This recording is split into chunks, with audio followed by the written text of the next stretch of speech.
Hey, and we're here with the first video, guys. Welcome to the Book of Habib.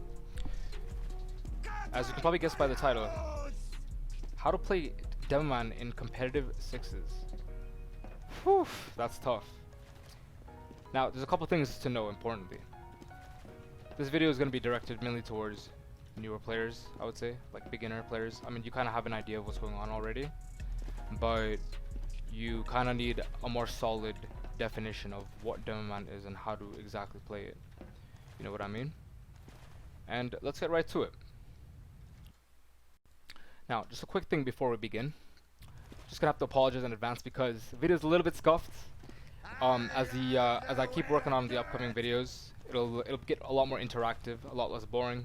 Right now we're on that straight boot camp shit, but yeah, guys, bear with me, all right? So the entire purpose, and I would say the core role of the Demoman class is to serve as a damage dealer, but also area control and area denial.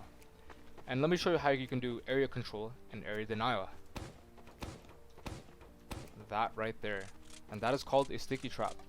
Very, very key when it comes down to playing Demoman.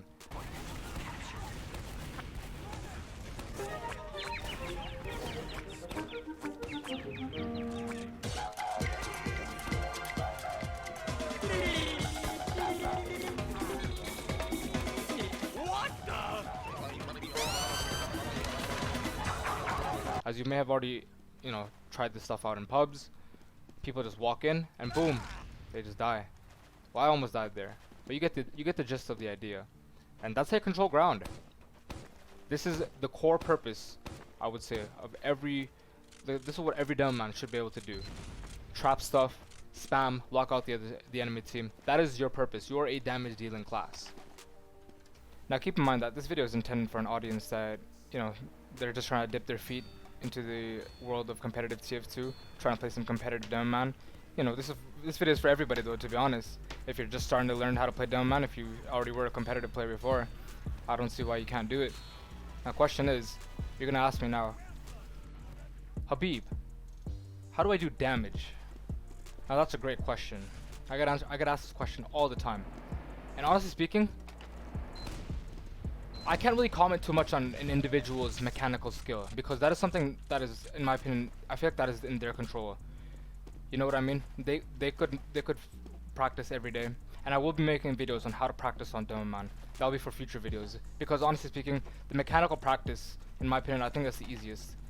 I think it's the game sense, the positioning, the decision making, and like the mindset and mentality that is the hardest thing by far of any game, like not even just TF2, like any esport. I think the mechanics are like the easiest part, to be honest, because that is something you can consistently work on, and you'll know how to test for different X factors with that. However, that doesn't mean that like you understand the flow of the game just because you're hitting every shot. Like, what good is you hitting every shot gonna do if you just hold W and like 4 players and explode immediately? You know what I mean? Like, yeah, you might get a kill, but then you're gonna get traded off. So in my opinion, I've always kind of preached this, and the OGs will know that I've always preached this.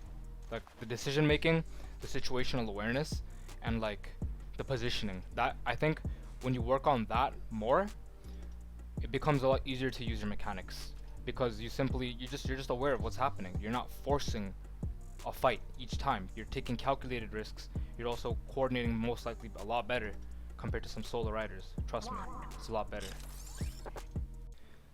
Alright, so the flow of the game. Now, what is the flow of the game? In my opinion, I think there's 2 flows. There's the actual flow, the way the game is played, and there's the mental flow. Now let's talk about the mental flow. The mental flow is, it is like your flow, like the way you are flowing in the game. It is your momentum, it is the pace of the game for you. And basically, a lot of people will ask me, can you take control of the game? Can you take control of the pace of the game as demo? And absolutely, you can. You can do it as any class.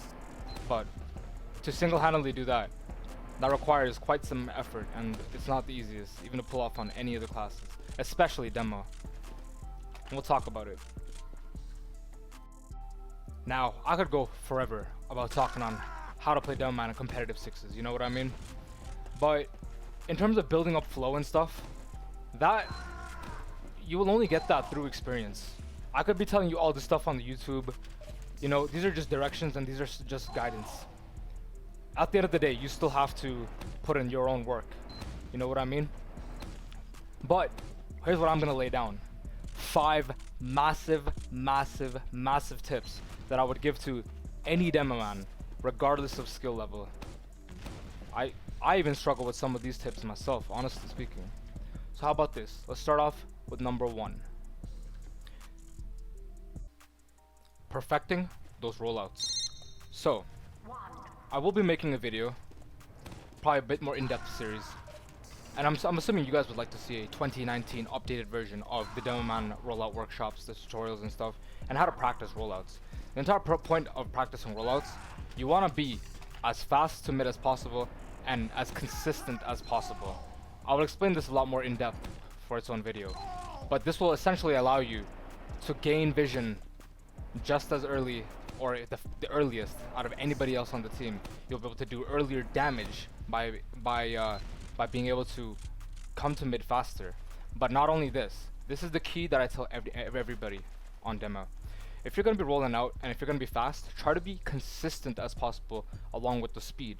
Now obviously that's pretty hard, and even I myself, I mess up my rollouts all the time. I see some invite demos mess up the rollouts. It's common, you know, it's human error. That's just what happens. But here's the thing, when you are consistent with your rollout on a mid, you are essentially able to aim at the same place each time. Because you arrived at that time every single time, you have that clear cut, like very confident, like sight line, that timing, that angle for where you can hit your first sticky on mid. You know what I mean? And I'll cover more when I actually make the rollout theorem into the mid fight video. I think a lot of demos in the past, they've only talked about rolling out and the rollout tutorials. Okay, sick. The jumps honestly aren't that hard, but it's the mind games, the knowing what to pressure on mid. That's a whole different video of its own. But going to number 2, which is to stay in sync with your combo. And this is very hard. This is definitely a much harder concept, because sometimes even I struggle with it. Like every demo struggles with this. It's kind of a vague concept, but ideally speaking, as a Demoman, you should never really be leading, especially in a dry fight, unless, well, yeah, especially in a dry fight. You don't want to be leading unless you have Uber and you're spearheading and jumping aggressively into another team as a demo. Like that's fine. Just make sure you're calling it and stuff. Make sure, you know, you're aware of where to bomb as well. Maybe another video concept that I can make of. But the key is that reason why you don't want to be the furthest one up. Like let's say you were to walk through this choke right now. If you were to like lead through the choke here, first of all, you are susceptible to dying to a sticky trap. You can just get murdered, basically. Like, if not by the sticky trap, yeah, you're just gonna get bombed by a soldier, by a scout. And the thing is, it's kind of hard to deal with that, because as a Demoman, if you're the first one in, and the rest of your team is behind you, they can't really support you or help you because you're kind of already caught in, and your movement, the way the Demoman is, it's like you can't, like the moment you're kind of committed in too deep, you're really screwed unless you can surf it out, and that's like mechanical, that's like even luck almost. You know what I mean? So you gotta be careful with leading pushes, especially dry pushes. If it's an uber advantage situation, that's okay, because as long as your team is calling who is gonna be taking this uber and stuff, you know, and if you're included in that package, do it up.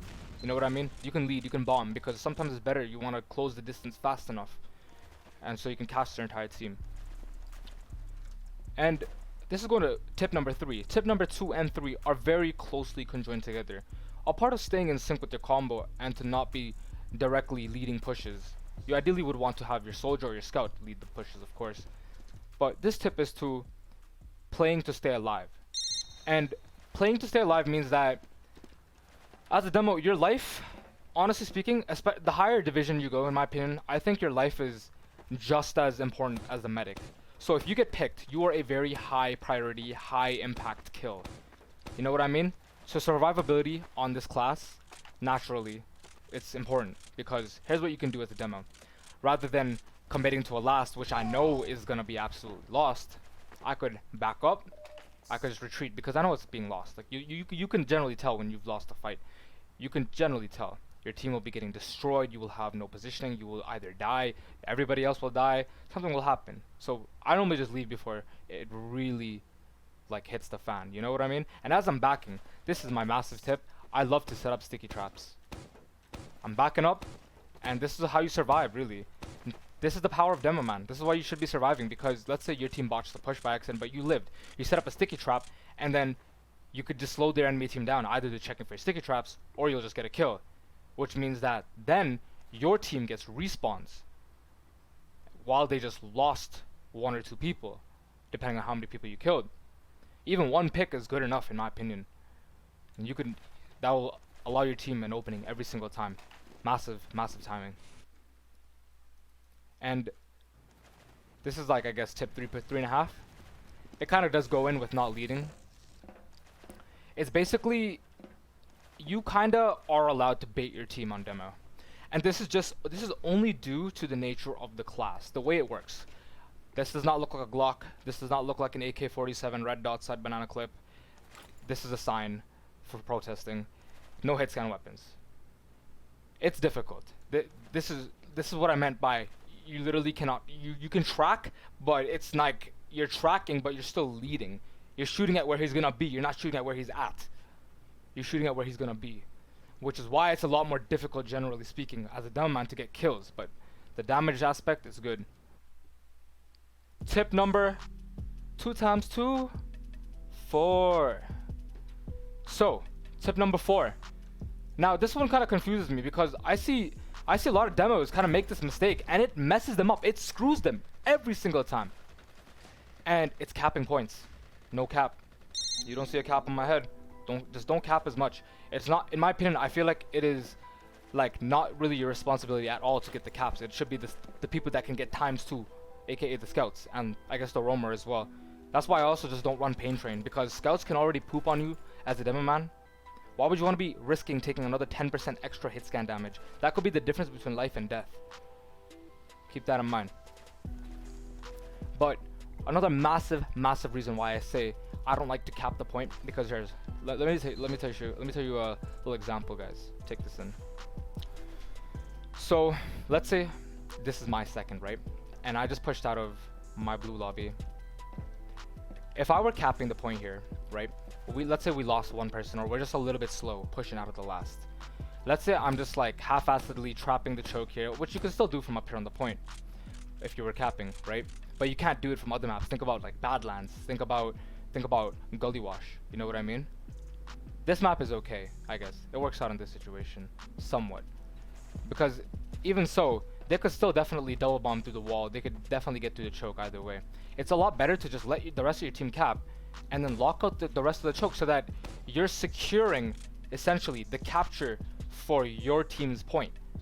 I do this on pretty much almost every point, unless I'm being told to stack the point, or unless I know that I can like accelerate the point even faster. But generally speaking, I am almost never capping. But the main point of this is, you don't need to cap, because if you can secure this point for your team, you can be essentially locking out and basically stopping the entire enemy team from trying to contest the point that your team is trying to capture.